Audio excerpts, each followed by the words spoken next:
Hey everyone, this is TC, your guiding chariot. I am back, I'm alive. I'm feeling so much better now. But this is going to be your daily reading for April, what is Monday, 8th? Something like that. I think it's April 8th. You know me, I'm always going to mess up the dates.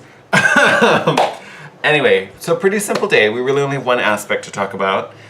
So the moon is in I wanted to say sextile. Moon is in a trine to Pluto. Great aspect. So there may be some emotional things that come up today. I feel like there obviously is going to be probably something from the past, something you've kind of buried away, tried to ignore, kind of let it go. You may see some of that bubbling up today. May even lead to some outbursts.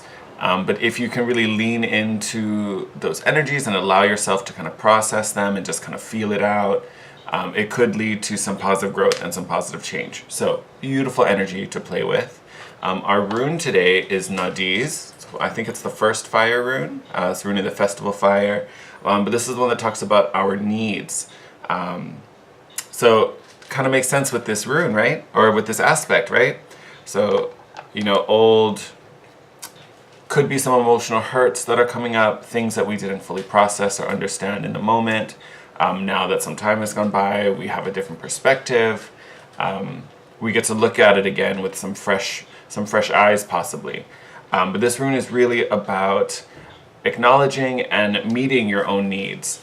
It talks about sometimes there's a reason to celebrate. Like I said, this is the rune of the festival fires. So these fires were lit during celebrations. I don't know, for some reason I want to say harvest, but any type of community gathering or party, that's the specific type, almost like a bonfire type of situation. There also is, since it's focusing on our needs, there's also an element of self-reliance, because we're essentially gaining success from our own efforts. So whatever work we're putting into something, we're reaping the benefits of. Even if it's on an emotional level, since we're talking about this moon aspect, if you're willing to do the work and process the feelings, I've said it before, you have to feel it to heal it, right? It's that type of thing. So even if it's not a monetary benefit, it could just be, emotional well-being, peace, understanding, wisdom, things like that. But they're going to come through your own efforts. It's not just going to fall in your lap. You're going to have to allow yourself to go to that place. Maybe traumatic for some of you. I feel like for most it's not, because like I said, it's a trine. It's a really positive energy. The difference between a trine and a sextile, trines are sometimes so easy that we don't utilize them.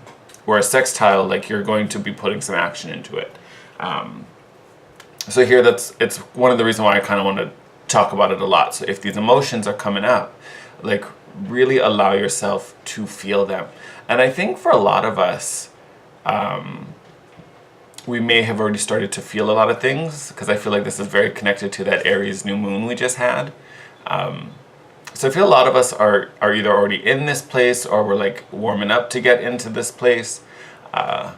So I think it's helpful that this aspect is coming up now, right after the new moon, because the things that came up, the things that bubbled up, now we're kind of at a place where we can start to process and like sift through them and really like, okay, now why did I feel this way?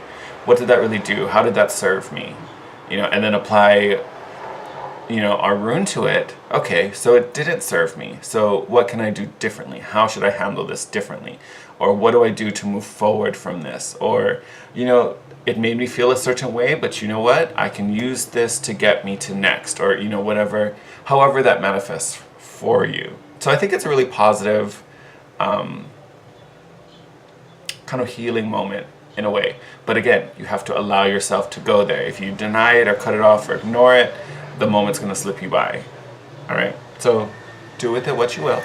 Let me tilt you down. Let's pull some cards. Small, kind of crooked. It's better. Kind of. Sweet. All right, cool. So I have some new decks. That always makes me feel better. If I feel funky, I'm like, I'm going to go get a new deck. I'm going to find a new friend. Alright, so this is not new, just new to me. This is the Moonology Oracle deck. I've been wanting to try it out for a long time, so I'm excited. I found it locally, so I'm like, alright, we're going in.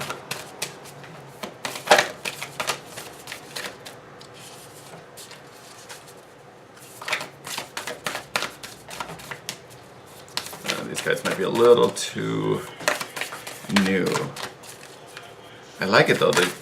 They're on like really quality paper. These are some like thick cards. Okay, we're gonna cut this because I don't feel.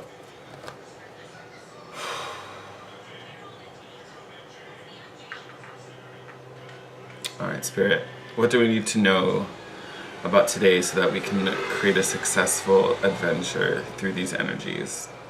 How do we bring about this healing and this new understanding unfolding for us?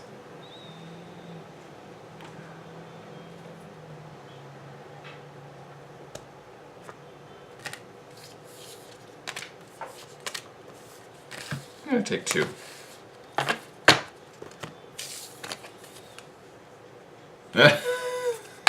I love it. All right.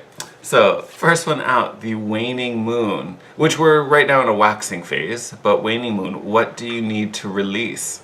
So we talked about this with what's bubbling up with this Pluto aspect. So what's coming up from the past? What emotions are we processing now? We felt them earlier whatever this situation was, like what bubbled up for us.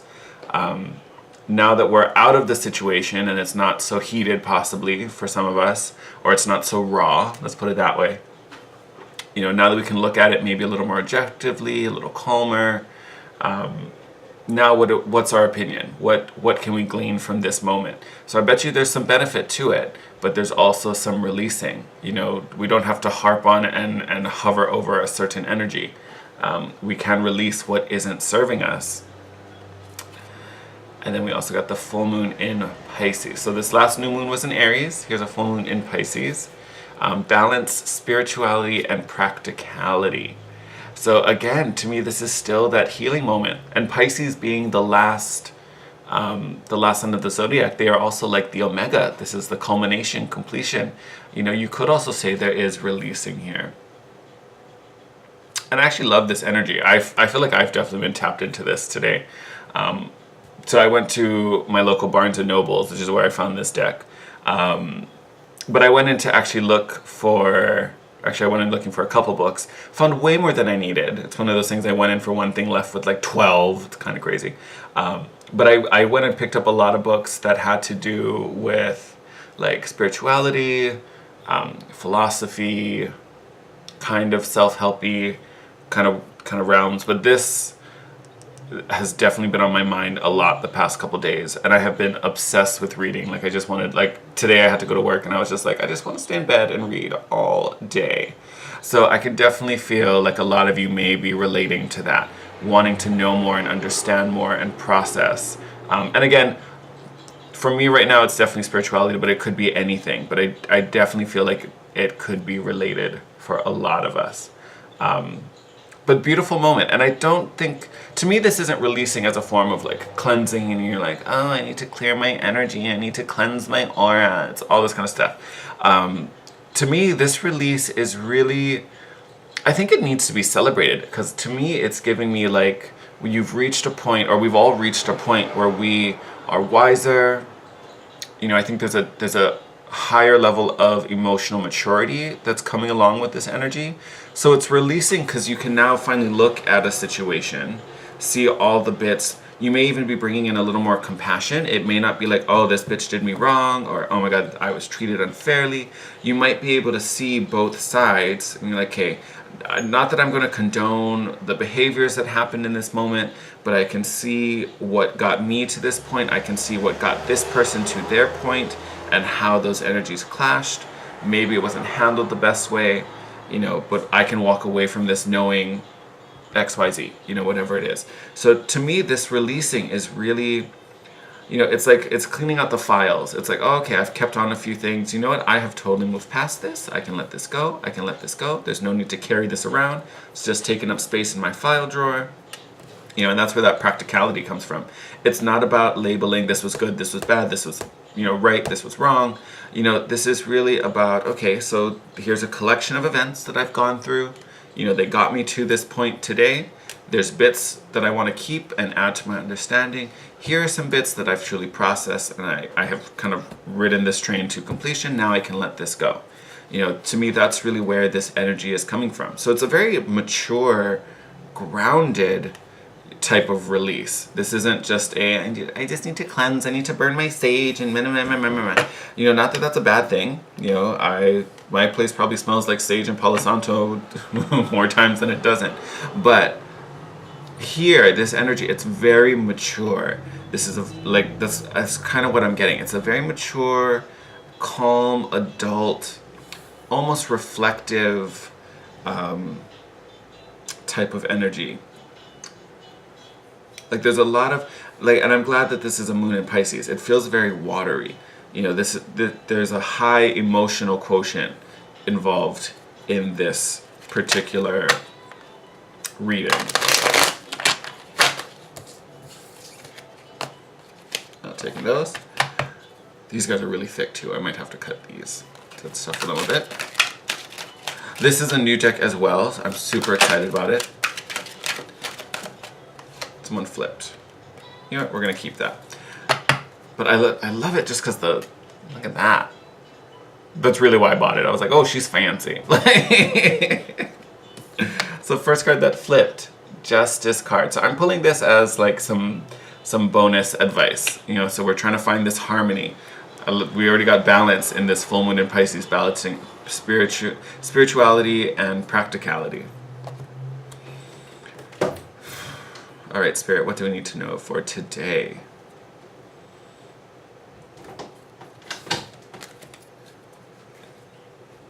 All right.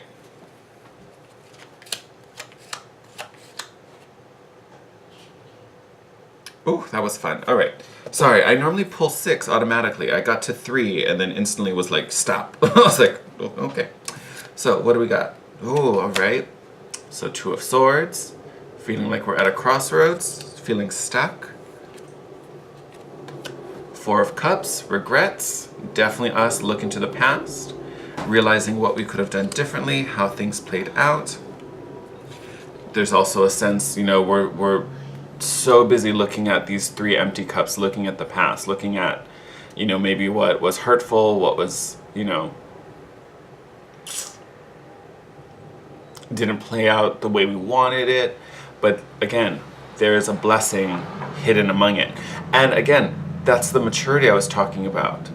You can almost see this cup is highlighted and glowing and hovering above us. It's almost like we had these 3 empty cups, but we were mature enough to select the full cup. You know, it's almost like this is the Ace of Cups, which we got yesterday. We talked a lot about self-love if you saw yesterday's reading. If you haven't, definitely go check it out. It was a great one. But to me, this is really speaking to that maturity. Out of these 4 cups that we had in front of us, you know, you chose the right one. Like, as I talk about that, I'm thinking about the Holy Grail scene in The Last Crusade, Indiana Jones and The Last Crusade, you know, where they're like in that room with all the cups and they're trying to figure out which one's the Holy Grail. You know, this is you as Indiana Jones picking the Holy Grail. Like, you chose wisely. Oh, yes, you did.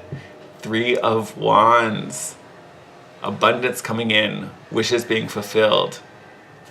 Love this. So, whew, that was amazing. All right, so I'm going to tie them all together. So Justice, the overall theme of this energy being about balancing, finding harmony. You know, I'll throw it out there. It is the Libra card, so maybe dealing with the Libra. Could be a thing. But I think it's this overall balancing. This you know, harmonizing of the scales and of, you know, the multiple facets that make up you. 2 of Swords, possibly coming from a moment feeling blind. Like, in the moment, you didn't have the maturity or the perspective to really see what was happening and how this was playing out for your benefit. Now, looking back, you have that, you know, higher level of understanding. You have that, you know, clear perspective to truly understand what it was trying to teach you. Now that you have this clarity, and again, now that you've chosen the right cup, whether this is choosing self-love, whether this is choosing, you know, to release things that don't serve you, that are just keeping you held back or keeping you stagnant, whatever this moment is for you, you have overcome it, and it has cleared a way for abundance to come in. And it's, again, like I was saying, this isn't a release where it's like, I just need to cleanse. Like, I feel like a lot of us, through this healing with this new moon, through whatever you're processing, whatever's coming up for you today, the next day, it's removing blocks. So I'm in the process of, actually I'm in the process of reading several books right now. The thing. But I'm reading Self-Compassion. Oh, I forget. By Kristen Neff. Totally into it. Totally into it. It's a great book. But I was reading, I forget what chapter I'm in, but there was a passage in it today that I had to write about before I left for work. And it was really about, I can't remember the exact quote, so I'm going to summarize it, but it was really about the pursuit of love, and whether this is romantic or just, finding a place you belong, friends, family, wherever. The pursuit of love isn't about finding love. It's about, no, it wasn't Self-Compassion. It was in Raising Your Vibration by Kyle Gray. That's where I read it. See, told you, I'm reading multiple books. I'm getting all mixed up. But it was in there about finding love it's not about actually finding romance or, acceptance or anything like that. It's about finding the walls or the obstacles you built up against it. That may make you think, you're like, well, why would I build a wall against love? Why would I keep that out? You know what I mean? We spend most of our lives trying to find it and bring it in. But there are certain behaviors that, consciously or subconsciously you erect. And a lot of times it's a form of self-preservation. It's an instinctual thing. Like you get bullied for a certain unique behavior, so then you learn to suppress it so you don't stick out. But again, it's those unique qualities that are going to get you noticed and recognized, probably by, someone who is going to appreciate you. So hiding it doesn't help you. Or, being timid and reserved. Again, it's another survival tactic. It keeps you from getting noticed and, put a target on by a stronger predator, so to speak. This could be a bully in school, like I'm taking it way back. But again, you get to a point where you understand, okay, I know why I behave this way. I know why I have this particular trait. But right now, it no longer serves me. It served me at a point. That point has passed. Now it's time for a new set of rules. Like, that's the point I feel that we've reached. This is a very mature energy. And I'm so excited about it. I'm actually really, really happy. I actually don't feel the need to pull more cards, but I do want to look at the bottom and look at that. 9 of Cups, emotional contentment and fulfillment. Have we not been talking about it? I love this. This is what we're trying to find. This is why we're harmonizing, because this is what is going to be exuding from us. We are going to live in this energy. And I think a lot of you are almost here if you're not here already, because I think this new moon was really about getting us to understand not only this energy, but to also understand, to know. I talked about it in yesterday's video, that this love, you can see this heart here, this Ace of Cups in the center, this Ace of Cups hovering above your head, you don't have this with another person until you have it inside of yourself. You need to know what this energy feels like before you can share it with another person. Whether that's sharing, mutually in a committed relationship, or sharing in a way that you can give this love to other people, friends, family, strangers, people you meet. Underneath that, the 6 of Pentacles, being in the flow, giving and receiving. That's the whole point of this. That's where we're going down this journey. Self-discovery, enlightenment, awareness, awakening. That's really the point. To be love. Not to have love, not to give love, to be love. And to embody everything that means. All right. Woo! That got real preachery. Took you all to church. All right. I'm going to wrap it up here. Sending you guys all my love. You guys are absolutely awesome. I have been reading the comments you all have been putting on yesterday's video. I am going to reply. Just being in and then out, running errands and going to work and then coming home and passing out. I just haven't sat on my computer to do it. So I will get back to you guys. So thank you for leaving those comments. I love you, love you, love you so much. Some exciting news. If you are not already subscribed, please subscribe. I will be filming the love readings tomorrow. It's my first day off in a little bit, so I will start filming those. So if you don't have that notification bell, click it, because I probably will start uploading a few starting tomorrow, and the rest will come out over the next few days. So stay tuned for that. With that said, sending you guys on your way. Love you, love you, love you lots. Thank you for all the comments, the likes, the subscriptions. You guys are my heroes. Feel free to connect to me on Instagram as well at The Guiding Chariot. And as always, you want to book a private session, all that info will be in the description box. All right, take care everyone, and I will see you tomorrow.